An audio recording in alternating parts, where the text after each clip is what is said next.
Good morning. Welcome to AVNewsCast.com.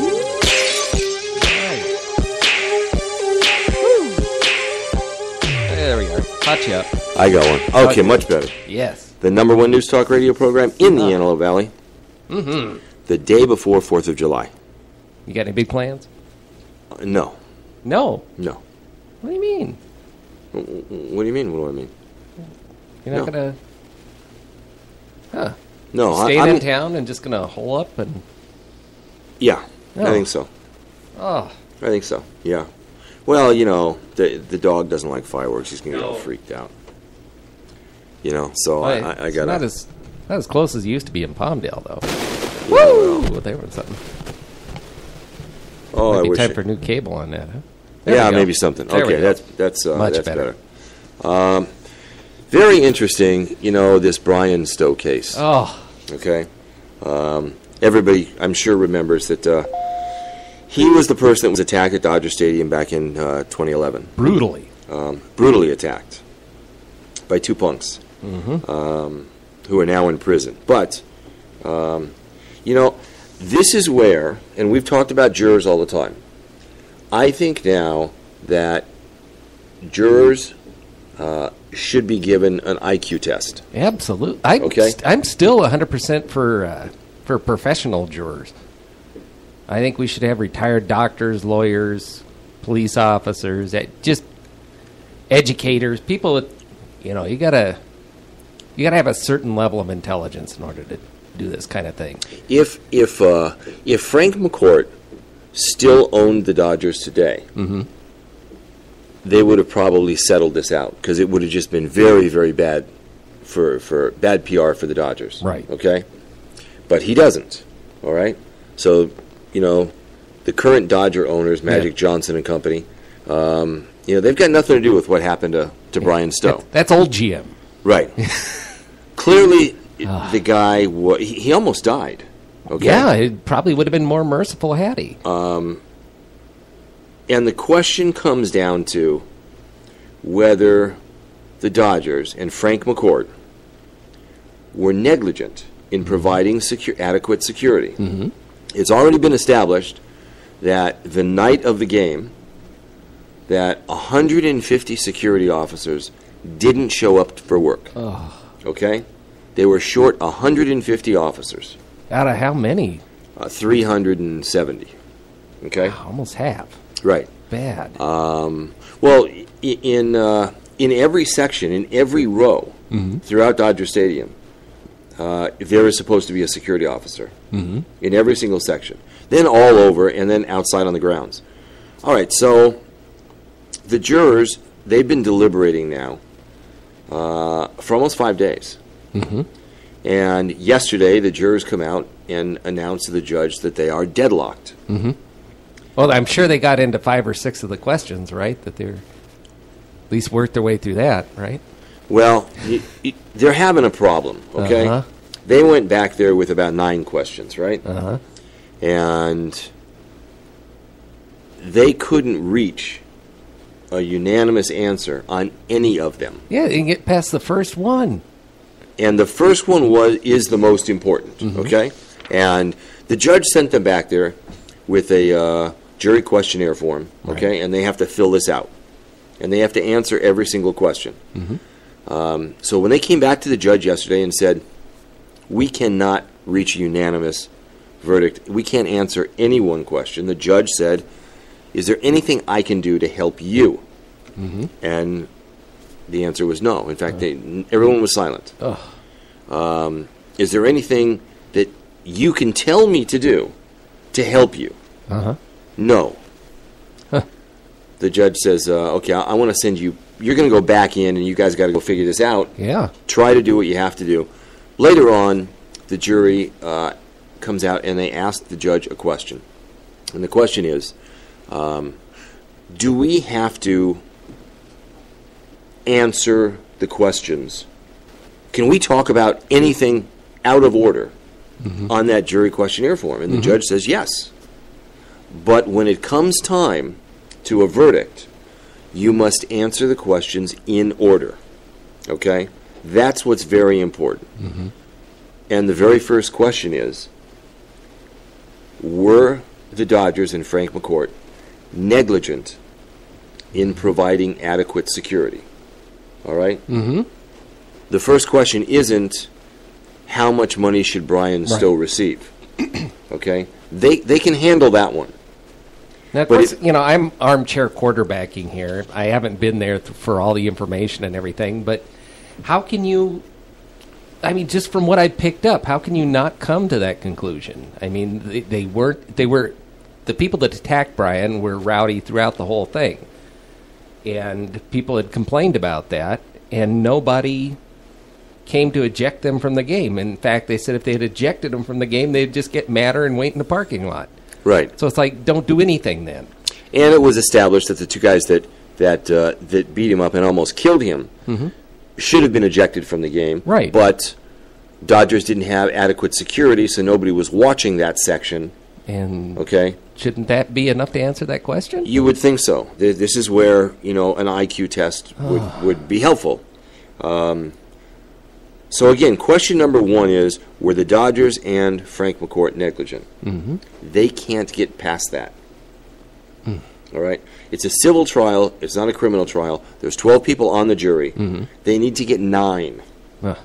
You need to get 9 people to say the Dodgers were negligent. And they can't seem to get that done. Wow.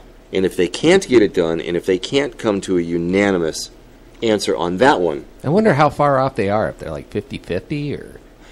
Well, that's interesting. The judge, the prosecutors, and the defense attorneys, and the judge know that information.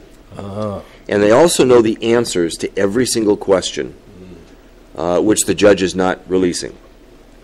To every single question on the jury questionnaire form. You got to watch the poker faces of the different attorneys and see if anybody has a tell.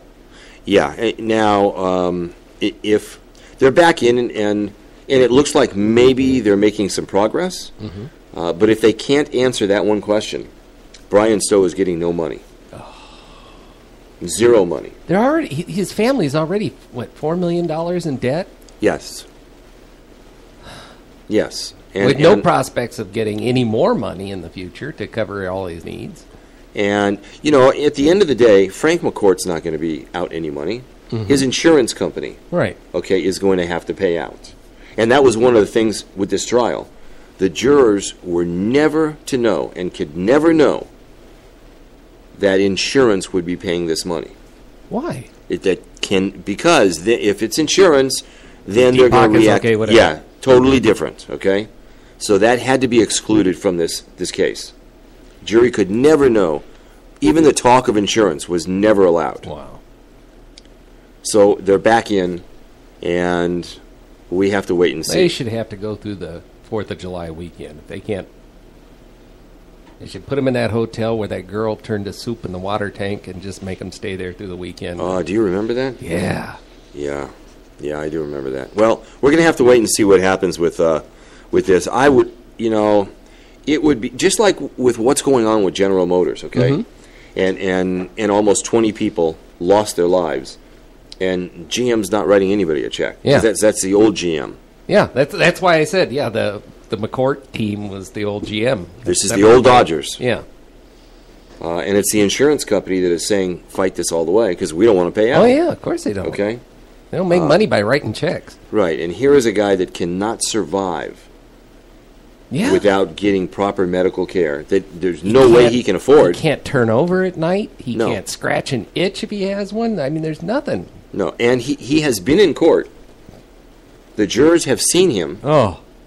And still they're having a problem. And then, then it comes down to, not only were the Dodgers and Frank McCourt negligent, but then one of the questions is, you have to attach a percentage of negligence to everybody, okay?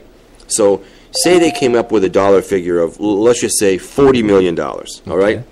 Now you've got the two guys that are in prison, all right? You've got Frank McCourt, you've got the Dodgers, you've got Brian Stowe. Right. Maybe Brian Stowe, maybe they should attach a percentage of that, of what happened, whether it's 1% or 5%, whatever. Brian Stowe, who got a hotel room near Dodger Stadium because he knew he was going to have a couple of beers, who took a taxi to Dodger Stadium, was planning to take a taxi home. I mean, this doesn't sound like the actions of an irresponsible person. And if you listen to his buddy on the 911 call, did he sound drunk and belligerent to you? No, not at all. Sound as clear and professional as can be. So, not I don't at all. know how much you can. But Well, he's part guilty because he had a Giants jersey on, or what is that? no. Now the two guys in prison, all right, you have to attach some responsibility to them. Well, they can't cough up anything. I understand, but still, you have to attach a percentage. So say it was $40 million, and you say the two guys in prison are 50% responsible. Well, that just reduced the award by $20 million. Okay? Well, they can't. I mean, had everything worked the way it should have, there would have been security in that section. They would have been ejected. There should have been security in the parking lot. I mean, how much responsibility would they have had McCourt done his job and kicked them out? Right, and it was established in court that the Dodgers, in order to save money, cut back on security. Yeah, because they're not making enough. Okay? It was already established. Well, Frank McCourt, he was just sucking every penny out Oh, of yeah, that thing. sure he was. So that was already established. Yeah, we're going to have to wait and see. I'd be really, really disappointed. Really disappointed if he doesn't receive any money. And they have to go through another trial. Because they can't afford it. They can't afford the trial. Right. They can't afford to take care of him. Yeah, it's not good. So we'll have to wait and see what happens. In Georgia, the Georgia father that was accused of leaving his 22-month-old son in the hot car, Justin Ross, will be in court this morning. He's going to be in court this morning. And this morning, the sheriff and the prosecutor will detail to the judge why he was arrested and why he should be put on trial for the death of the son. Okay? It was interesting that in this situation, within 36 hours, they had already obtained a search warrant and searched the contents of his computer, which that is rarely ever done. Right. Okay? I wonder where they got the heads up on that. Yeah, that's kind of interesting. Yeah, it okay? is. And so he had searched on his computer, how long does it take a child to die in a hot car? Actually, All right? it was even more brutal. He put a search in there for how long it takes an animal to die in a car. I mean, not even dehumanized his kid right there with that.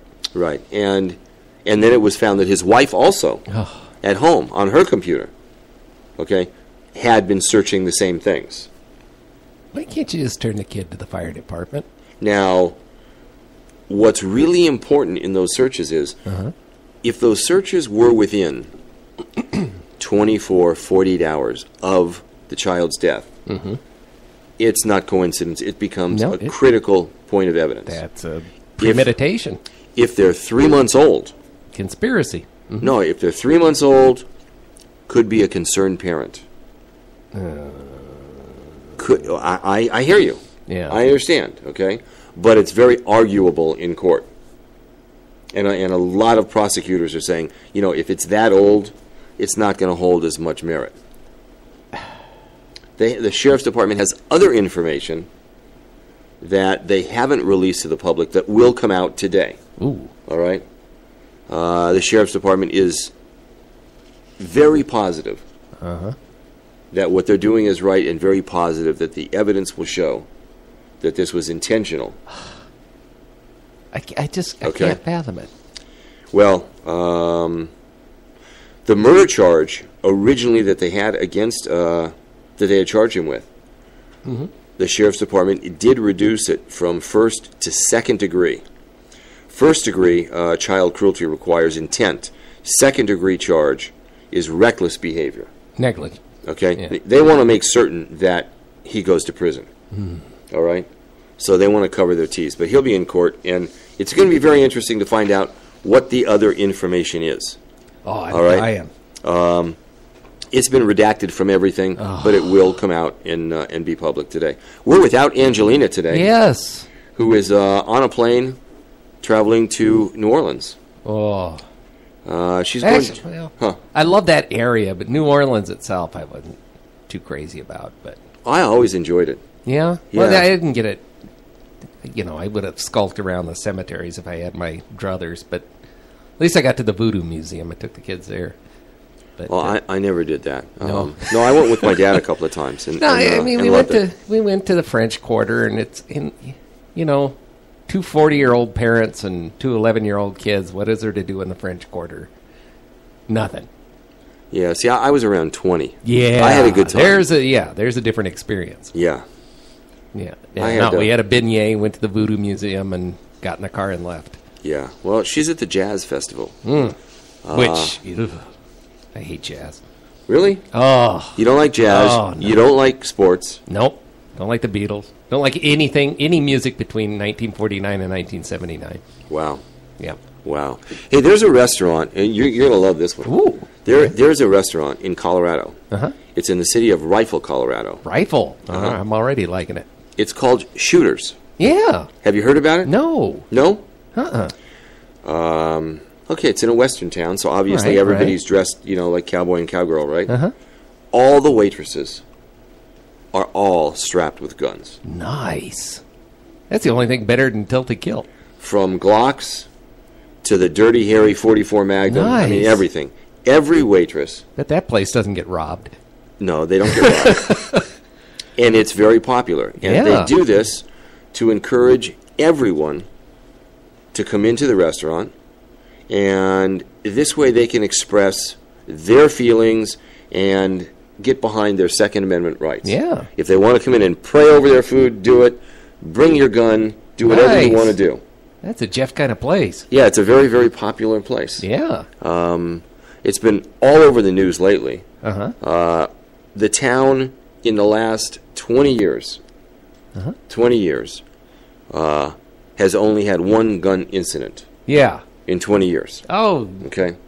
according to Angie, aren't they all accidentally or on purpose blowing each other's heads off with all that many guns? No, because it's been proven statistically. Okay? Florida, Arizona, wherever. Okay?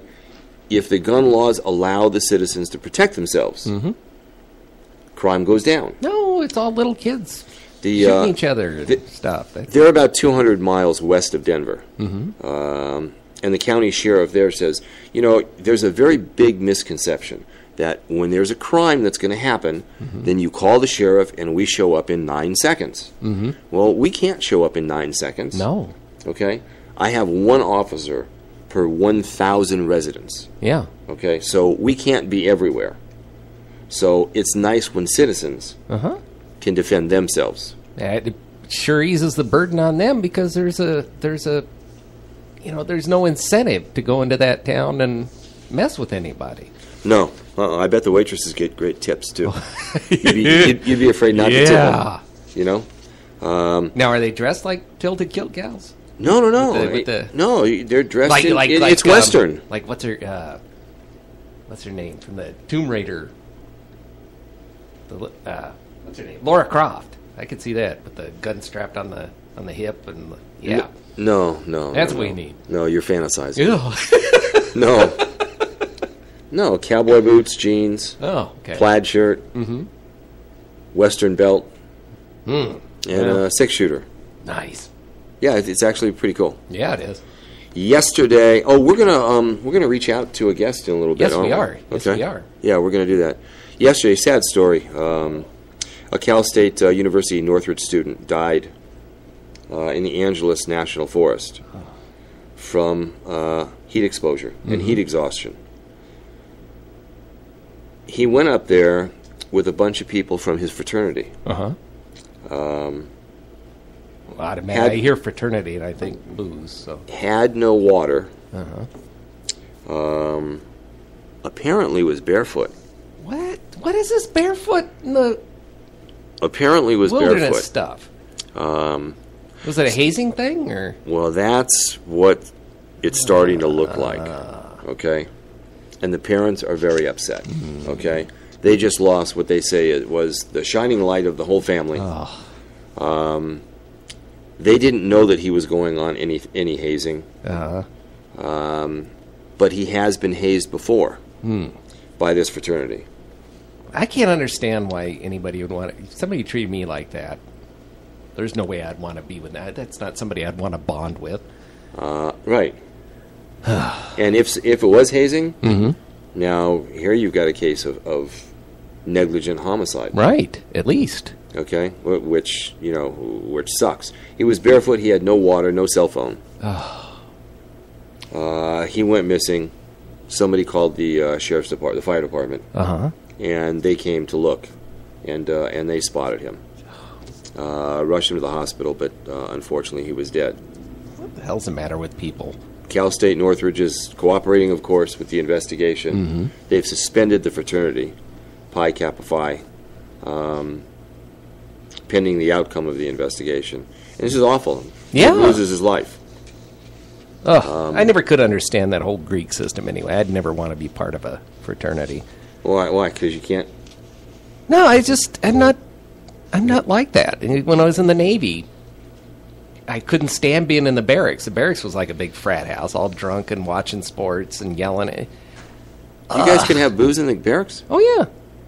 On base? Oh, yeah. You guys had like a fridge? Mm-hmm. Really? Oh, yeah. It was like a big hotel.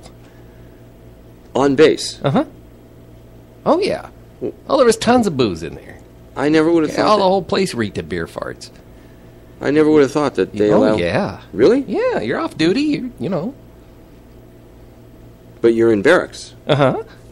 It wasn't like, big open bay kind of thing like boot camp was. It was rooms with two people, communal bathroom, kitchen, and then communal living area, an area with sink and microwave and fridge, and then a lot of people had their own mini fridges in their rooms.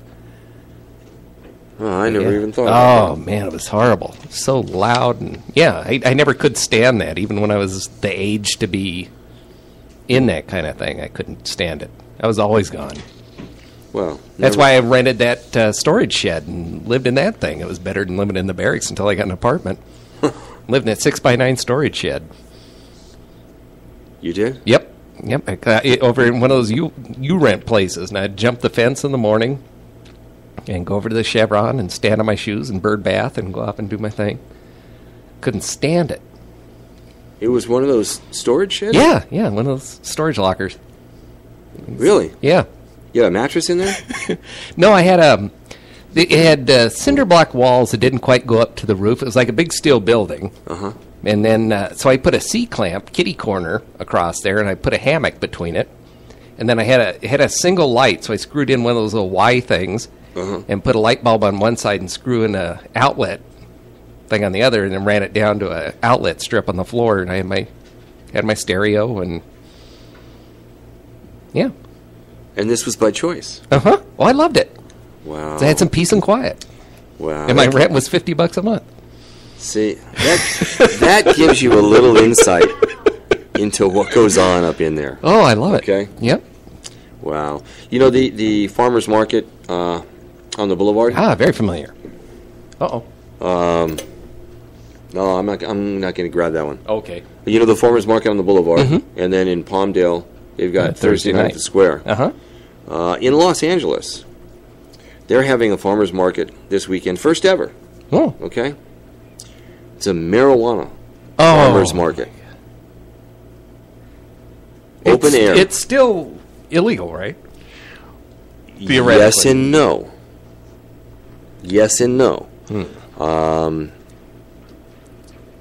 Under Measure D of the LA City Code, okay, in order to do what they want to do, okay, they have to be part of an organization that's registered with the city since 2007, okay? Whatever they want to do can't be located within 1,000 feet of a school or 600 feet of a park, church, or a youth center, okay? It can't be open to the public, meaning that people that attend, vendors and the people that attend, the patients, okay? Yeah. You have to go in with scripts? All have, yes. all have to be part of what they call this West Coast Collective. Huh. All right? Everything is going to be on sale. So where you normally would go into a dispensary and pay $20 a gram, here it's going to be $8. Oh. They're going to allow people to sample. Oh! They have 50 vendors. It's a weed flea market. Okay? But again, and they're calling it the marijuana farmers market. You have to be part of this this collective, right? Well, really, there's doctors. There's a certain percentage right next to the dispensaries that'll just write you up for whatever. The LA City Attorney's Office, they're aware of it. Uh-huh. They're going to monitor it. As of this time right now, they have no plans to shut it down. Isn't that something? It is kind of. Well, they have FBI at the federal building, can't they? I mean, it's still against the law federally. I understand. I know. Where it's going to be in LA, if you're not part of this collective, right? Okay, then obviously you haven't been invited. Okay. Oh, so you don't know where it is? No. Oh. Okay. The city attorney knows where it's going to be. They have a permit to hold this event. Wasn't that public record? If you have a permit submitted? Perhaps, if you need to go search. Now, in order to get in, it's very tight security. In order to get in, you have to show your ID. You have to show that you have a prescription. You've got your marijuana ID card, your whole deal. That's the only way you're going to get in. Huh. Okay? They're going to have about 50 different vendors. Man. Yeah, it is something, isn't it? I don't want to be driving near that. It is. That's really what they something. should let us know. It's a public duty to... You want to be getting in a car behind somebody pulling out of that thing after they've been sampling all afternoon? Is it not against the law to smoke pot in public? Yeah. What if you have a marijuana card? I guess not. That's No, I fine. mean, You can't smoke cigarettes, so... No, I'm asking because I've walked down the boulevard. Okay? I've walked down the boulevard and I smell it. Yeah. Oh, yeah. And I'm just wondering, is it Oh, legal? yeah. No. No, I mean, you can't smoke a cigarette anywhere anymore. How can you smoke pot? Once a year, Abbott and Tarps Plus does this tarp drive with Right. the LA Mission. And Thanksgiving, yeah. Yeah, Thanksgiving. And when we're setting up for that and when that is going on, and there's LAPD is everywhere, right? There's people all over, every 30 feet, smoking a joint. So is the smell of pot stronger than the bum pee? It's pretty strong down there, I'll tell you. It is. It's pretty strong. It kind of pisses me off because, Tyler goes with me sometimes. Yeah. Take your kid and get a contact high. And I've asked the cops down there, what's the deal? And they say, look, we've got much more important things Much to do, bigger problems, okay? yeah. And these people are homeless. Okay, where do they get the money? Yeah, they get money for that. Okay, I see the people in lines too. They're homeless, and they've got their iPhone. Isn't that something? Yeah, it is really something. It's amazing. It really is. It's really amazing. Hurricane Arthur. Yes. Is just about to hit the Carolinas. It's an official hurricane. Wind speeds of 75 to 95 miles an hour. Nice. It's traveling at 9 miles an hour toward the Carolinas. I'd like to go through another hurricane. I went through Andrew. Actually, I've been through a couple of hurricanes. One on a cruise ship and then one when I was in the Navy. You went through a hurricane on a ship? Oh, that was the best ride of my life. Didn't you guys get tossed beside an adventure? Oh, there was 50-foot swells. It was wonderful. There was a group of 6 of us, and I was the only one that wasn't sick as a dog. I was having a ball. It would rise up. The bow of the ship would go up on the crest and then slam down into the next trough, and bottles were breaking everywhere. You couldn't walk from one point to another. I was having a ball all night long. It ran. Even with the stabilizers on that ship? Well, I mean, yeah, you've got a 50-foot swell, so you go up on that, and there's just 50 feet straight down after that. So yeah, they like the captain likes to steer that boat head on into those things, right? Yeah. Yeah, you don't want to go sideways. Yeah, he didn't want to go to a port either because it would do more damage to the ship banging into the pier. Yeah. So he just steer head on into it, and that was wonderful. Yeah, I have. I love chaos and destruction like that, so I was having a ball. Yeah, that's okay. Everybody else in our cabin was, in the bed with the trash can next to the bed, and I was trying to run around and trying to see if I could get into the swimming pools, and because then the water like goes, it's like 2 feet on one side of the pool and 10 feet on the other side, and sloshing back and forth, and it throws you all around. But they, I don't know, they didn't appreciate my exuberance on there. No, I'm going deep sea fishing in a couple of weeks. Oh, nice. That's as close as I'm going to get to a cruise. Really? Yeah, right now. Oh. Yeah. We got to get you on one. Between... I know somebody can hook you up. Yeah, me too. But, and I appreciate that, but between everybody getting sick on every third cruise ship, okay, and these things sinking. Yeah, but okay. They sink because, you don't hear about princess ships sinking. It's safer. You hear about these idiot, Italian captains over there trying to show off with their girlfriends. The princess, I know most of the captains.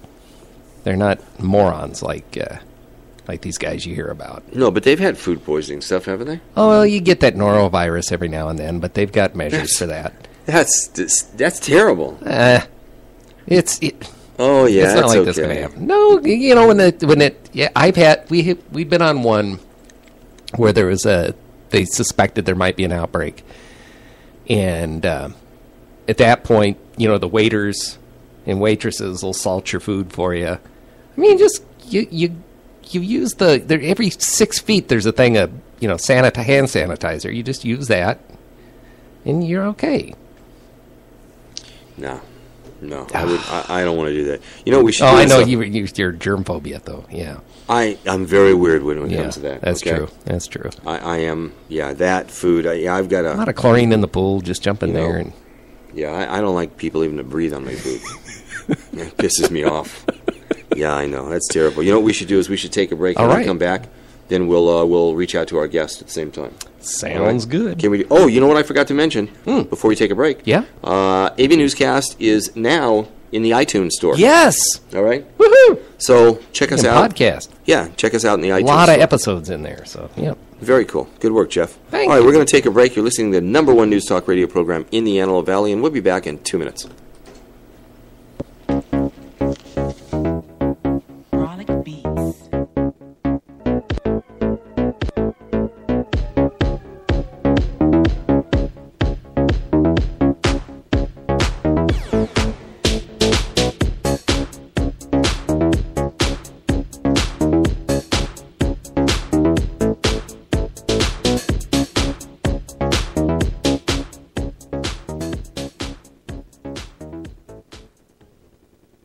Dr. Lee Rogers. We need to end the bickering, the partisan politics, and the gridlock in Washington. Lee Rogers is a doctor who solves real problems for a living. Lee Rogers will put Washington to work for middle-class families by closing tax loopholes for Wall Street banks, rebuild our infrastructure, and protect Medicare and Social Security. Lee Rogers, doing what's right for our families. I'm Lee Rogers, and I approve this message. Paid for by Lee Rogers for Congress.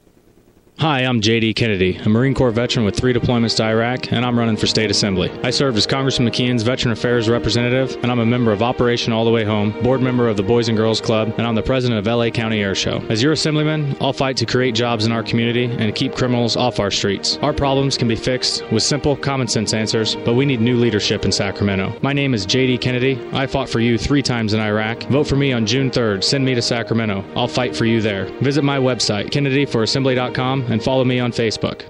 Hello, I'm Tom Lackey, your experienced conservative candidate for the State Assembly in the Tuesday, June 3rd election.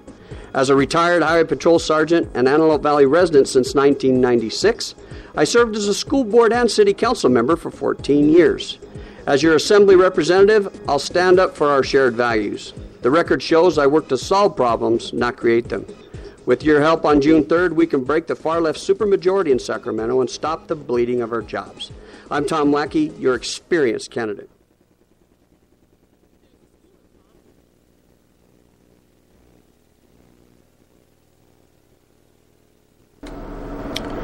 Looking for a better high school choice? Then you need to look at the Guidance Charter School in Palmdale. Excellent academics, WASC accredited, and a UC approved curriculum. A winning CIF sports program, Wi-Fi tablets for use at home and at school for every student, pathways in medical, music, performing arts, and broadcast media. Fully approved by the Palmdale School District, free tuition, and no more than 30 students per class. The Guidance Charter School in Palmdale. Open enrollment is happening now. Call 661-285-1600. Looking for a better high school choice? Then you need to look at the Guidance Charter School in Palmdale.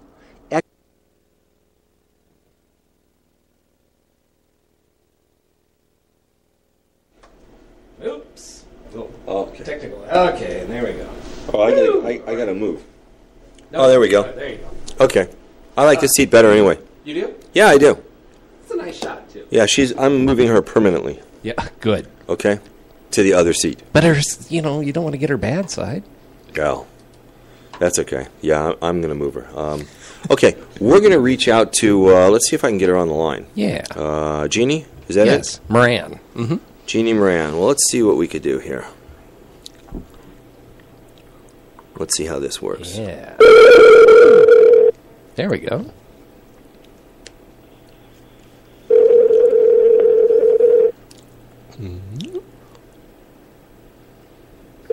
I like doing this live The suspense is killing me. when people don't answer their phone.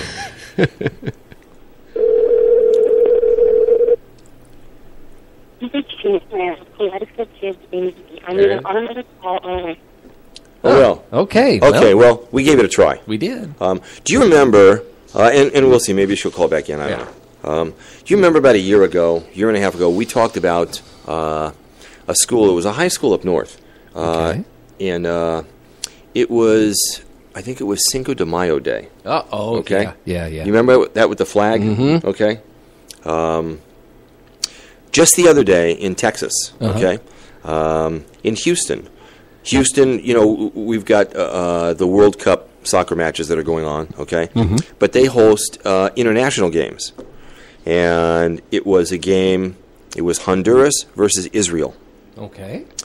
A Palestinian American woman, okay, went to the match, which was sold out. And she brought a Palestinian flag. Oh. Okay. All right. Now it was Honduras and Israel. It wasn't Palestine. No. Or Honduras and Israel. Okay. Okay. She's seated next to a lot of people that are rooting for the Israeli team. Mm-hmm. All right. And she starts waving her Palestinian flag. Security comes over and says, hey, this is not working for us. You can't do that. She got very upset. Okay. She got upset, and now a Texas Civil Rights Project has now filed a lawsuit against the stadium, the Houston Dynamo, and everybody else. They claim that she has every right. They said for security purposes, and we don't want to rile anybody up here, okay? Right. We all know what's happening in the Middle East. Oh, you know what? You know who's calling in? Is she? I think so. Let me see. Hi, is this Jeannie? Yeah, I'm watching it. It rang live, but it didn't ring to me. Oh. It didn't ring to you? Strange. Hi, Jeannie. No, my phone didn't ring at all. Sorry. Oh, weird. Hi, good morning. Well, you're live on AVNewsCast. How are you? I'm doing good. Sorry about that. Oh, That's problem. okay. No problem. That's all right. It happens to everybody. Yeah. So that's okay. Hey, Jeff's telling me you're involved with an organization. I am the founder of the organization, actually. Okay. Oh. Okay. Tell us all about it. Yeah. Tell me a little bit about it. We are called Kaleidoscope Kids. What we do is we help families and kids who have children with disabilities and adults with disabilities as well, who we kind of want them to be themselves, not be limited by what their disabilities are, but to find out what they can do. So we kind of celebrate A child who is nonverbal in their first word, we make a huge deal out of it. We celebrate it with the family. We try to get other people involved to tell the kid congratulations. We try to make community events, which we're working on right now for the kids and families that are appropriate for sensory needs, and just let them come and be a kid. Let them try things they haven't tried before and see what they can do as opposed to what their disability says they can't. That's very cool. Hey, I think I could be wrong, but are you? I'm Steve Benson, but are we friends on Facebook? Yes. We are. Then I saw Jeff with the Kaleidoscope Kids. Mm-hmm. Now I okay. Can I get Yeah, 6 degrees of separation, kind of a thing. When did you start this organization? We actually started 2 years ago as Exceptional Family Support. That's the parent company. That portion is mainly for advocacy and helping parents with the school systems, with health care benefits, things like that. Get through IEPs and that kind of thing? I'm sorry? Getting through IEPs and that kind of thing? Or? Yeah, trying to help them understand what their rights are. And for some parents, they weren't getting what they needed, so we were helping educate them on how to go through that process. But then that took away from my focus. I'm the mom of 8 kids, and my 4 oldest all have various disabilities. So my focus was the kids. I want to be with the kids. So we decided to start Kaleidoscope Kids and focus more on the families and what the kids can do rather than services and, not wanting to put too much emphasis on the struggles that we go through, but more having fun and being a community and showing other families that we all go through the same stuff. Very cool. So where are you guys located? Do you guys have, do you guys have an office? Where are you guys located up here? Currently, we're not in an office. I do most everything from my home, and we actually just got our 501c3 approved. We're working with Ron Emon and Kids Charities, and we're kind of going through him right now to help. I have access if I need it. We love Ron to bits. Yeah, Ron is a great guy. Ron and Yvette are wonderful. Yeah. He is one of my favorites. If it hadn't been for him, I would not have had the guts to do what I'm doing. Yeah, well, that's great. And they do, Ron and Yvette, and what they do with Thunder on the Lot and donating so many kids' charities is absolutely wonderful. I like the fact that you're focusing on the positive stuff and what the kids can do. Yeah, celebrating achievement as a Yeah, I think that's great. Rather than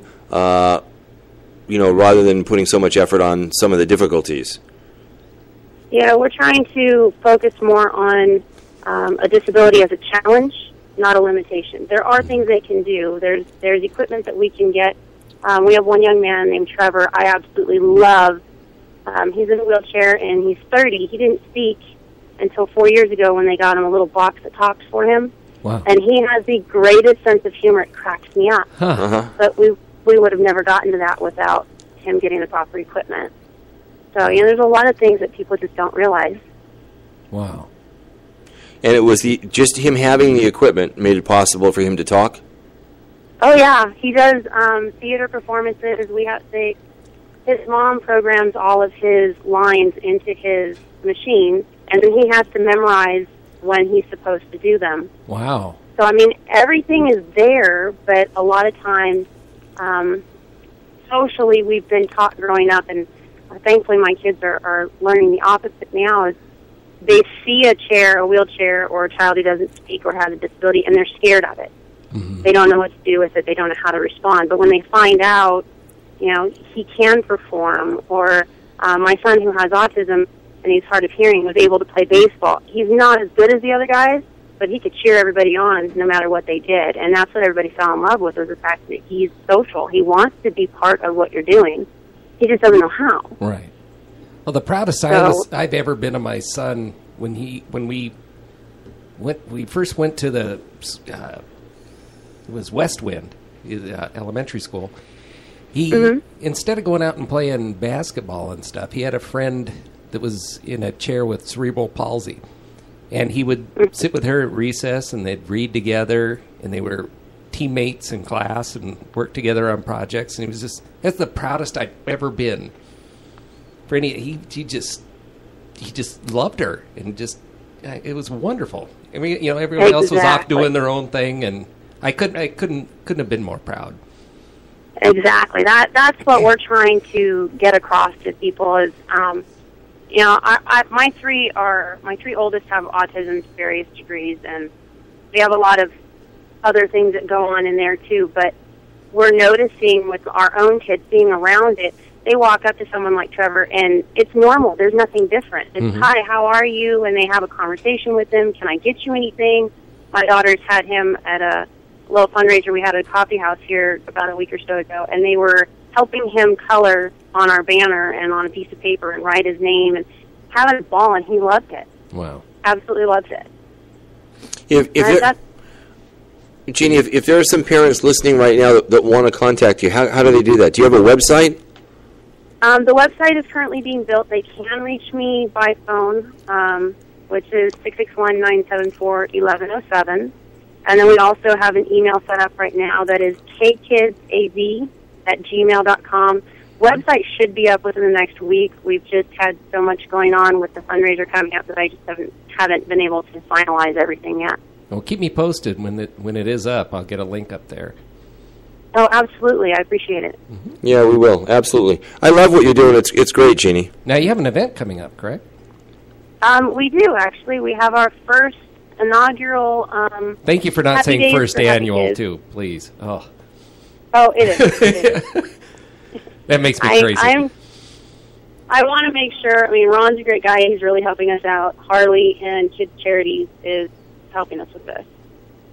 And it's next Friday the 11th at from 6 to 10. It's a 50s style theme. I love rockabilly. I grew up with old cars and old music, so we just kind of went with what was fun. And, of course, Ron has cars and motorcycles. What doesn't go better with that? But there's live music. We've got a band coming, we've got a DJ coming. We've got a dance crew from AV coming. The Theater of Giants, which is a special needs theater group I was telling you about that Trevor's part of, they'll be there performing. And we'll have raffles and all kinds of fun stuff. I'm looking forward to it. I have never done anything like this before, and I can honestly tell you I'm probably more excited to go play and tell people about the kids than anything else. The rest of the stuff is just details. I want to go and show off the kids. I think it's great what they're doing. Is that going to be at the Harley dealership? Or it will be at the Harley dealership. Okay. It's a tent event. Nice. Well, that's almost walking distance from my house. I'm going to definitely have to be there. That's very cool. So if people want more information, they can give you a call at the 661-974-1107? Yes. Okay. And once you have the website up, get us a graphic, and we'll put a link to it from our website. Absolutely. Thank you. We appreciate it. No, thanks for taking the time to come on the show. Thank you for having me. Thanks. Have a great 4th of July. Thanks, Jeannie. You too. Bye. Bye. Bye-bye.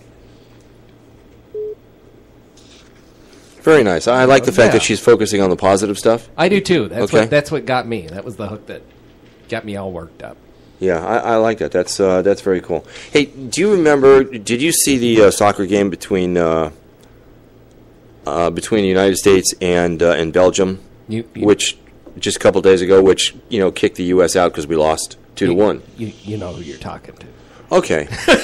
Well, I thought maybe you would have seen a little bit of it, because what was very, very cool is Tim Howard, the goalie for United States. I heard he was just blocking stuff left and right.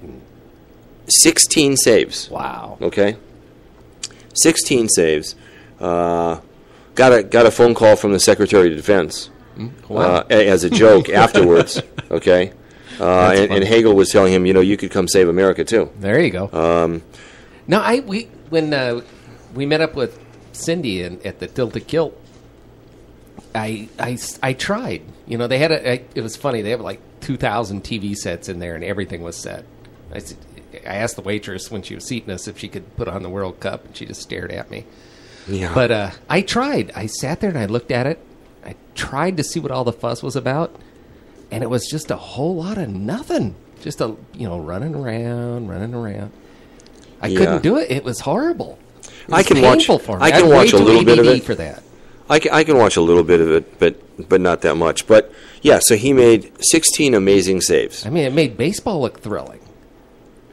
Immediately after the game, he was grabbed by FIFA officials and drug tested. Really? Yeah. Now it's standard practice to randomly select after each game a player from each team. Okay. How it happened to just be him? Okay, from the America team. Was he all loaded up with Lance Armstrong blood, or? No, and no one has ever, in the history of FIFA, nobody has ever failed a drug test. Wow. But they do. They grab 2 players, one from each team, after every single match. He was on ESPN Live afterwards, after the game, and he said, I think it stopped becoming random after my 10th or 11th save. Okay, I think that's when they singled me out. Yeah.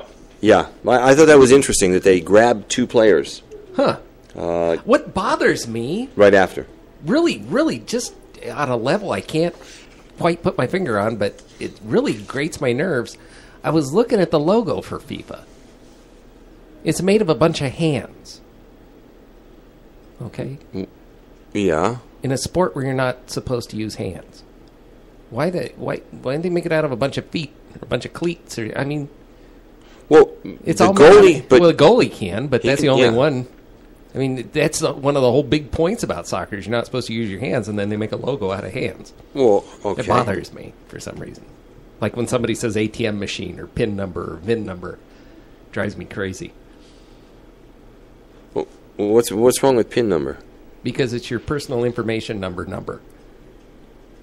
You just say PIN, VIN, Yeah, and ATM. Okay. Ugh. I don't know. Yeah. I guess life is pretty good if that's the worst thing that happens to me as I hear that. But, That's kind of nitpicky. well, yeah. You know me. I'm OCD. That's OCD and ADD and all that stuff. Yeah. Just the other day, just 2 days ago, actually, a United States teenage girl who allegedly fell in love online with an ISIS fighter in Syria Isn't that something? was arrested. She was arrested by the FBI at Denver International Airport. She had a ticket to go from Denver to Frankfurt, Germany, and then from Frankfurt, Germany, she was going to Istanbul, Turkey, then to Adana, Turkey, which is just about 2 hours over the border from Syria. She'd been communicating with this guy online. Where's the NSA? Well, how do you think they got her? Well, yeah. But Now, shouldn't have gotten that far. she had been questioned back in November by FBI because they immediately had some notification. And this is a 19-year-old girl, okay? She's licensed as a certified nurse's aide, okay? She fell in love with this guy who's an ISIS fighter. And A terrorist. she said, yeah, a terrorist. She said, I want to come provide medical aid for you guys. And he said, good, because we could use more medical aid. He had asked her. Medical aid. They all want to die for. He had asked her if she'd be okay, if necessary, if she will fight on the front lines. And she said, yes, I won't enjoy it. But if you want me to do that, And what I'll happened be to her- happy. Treason is a capital offense. What happened to that? Well, what's interesting is she had joined the United States Army Explorers to be trained in United States military tactics and firearms. Oh dear. And then she wanted to take that knowledge and share it with ISIS so that they would be better prepared. She should be headed to the gallows now. 19 years old. Her parents had told her not to do this. Back in November, the FBI questioned her because of another incident that happened. And they said, you got to stop this, because if you don't stop this, Yeah. you're going to go to prison. Oh, And she said, I don't care. Yeah. Oh. This is what I have to do. What the hell? I have to go over there. I have to help them launch a jihad. Oh. Doesn't she understand how those particular fanatical nut jobs treat women? You know, she had done a lot of research, and she fell in love with this guy. Oh. He was 32 years old, or is 32 years old, from Tunisia. Tunisia? Yeah. Oh. That's where he was from. Oh, he was? He was. Oh, I thought... Yeah. Oh. No, she's from Colorado. Oh. Airport she security... didn't get enough spankings. I don't... You know, her parents... There's the disconnect, you know, that we talk about so much. Was she living there with them? Does it say? Yeah, she was living with the there'd parents. be no internet in that house. No kidding. I know. People, you know, it's unreal. Security is on a heightened alert. Yes, they are. At airports all over the United States. Homeland Security will not discuss what the specific threat is, or if the threat was specifically for one particular location. Mm-hmm. So therefore, every location. But apparently they've come up with something that can thwart our detection techniques, or at least they believe can. That's what, more underwear bombs or something. I don't know. But the thing is, what really stinks is you have no control outside of the U.S. I mean, all these foreign airports. Right, you don't know what their security levels are like. They don't take off the shoes in Europe. Right, and they said that they are making changes. It's heightened security, and it is heightened security in areas that you will see, and some of the security measures they're taking will be unseen, which sounds like, hey, maybe they are going to look through every single suitcase. Mm-hmm. The funniest thing is, I know if I were flying right now, I'd be pulled aside for the additional screening, because I always am, because I just so fit that profile. The profile of a terrorist? A profile of somebody that needs to be pulled aside for extra screening, because I always am. It never fails. You need to be pulled aside, that's for sure. Oh. That's for sure. No, I told you what I said at Sky Harbor, didn't I? No, what? This guy was pulled aside for extra screening, and so I was taking off my boots. And the guy said, you got boots? Were you in the military? And I said, yeah. He said, what'd you do in the military? And I said, I was killing the people you should be checking instead of me. And he just stared at me. Yeah. Okay. On that note. On that note, and we're almost out of time. What's interesting, though, is, you're right, that Homeland Security received information. There was chatter that Al-Qaeda had come up with a way apparently to create an undetectable bomb. Yeah, the Yemeni and Yemeni terrorists and another group, which, they claim the title Al-Qaeda, but really it's not. It's more like a rallying cry than an organized group anymore. But, I don't recall where the other group was from, but two of them got together. The Al-Qaeda and the Arabian Peninsula and them. Yeah, well... Makes me think of Act of Valor. I'm going to have to watch that again now. I remember that. Those vests with the gel explosive and the ceramic balls. Yeah. Yeah, that was toward the end of that movie. Right. Yeah, I remember that. Did you see the soundbite real quick, and we've only got a minute left, with President Obama yesterday when he said, so sue me? No. It was actually... He's so arrogant. But I kind of enjoyed it. Yeah? I really did, because he said, you know what,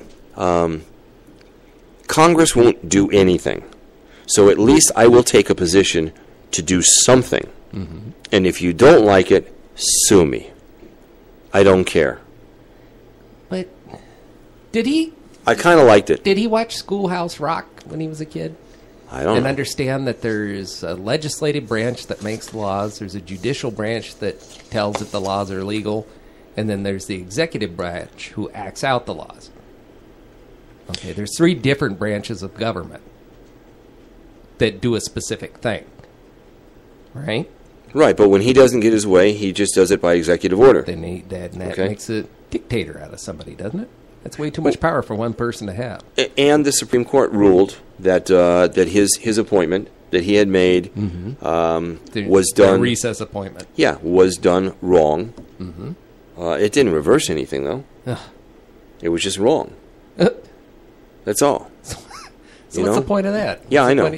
That's it. Tomorrow is 4th of July. Yes. We're not going to be on the air tomorrow. No, sir. We will be back on Monday. Have a very safe 4th of July. And remember, if you live in the Antelope Valley and you are not within the city of Palmdale, it is against the law to light fireworks. Right. Against the law. And not only will you go to jail, but the first offense is $2,500. So don't be stupid. Find a friend in Palmdale and go and do it. Yeah, that's what you should do. Have a great 4th of July, everybody, and we'll be back on Monday.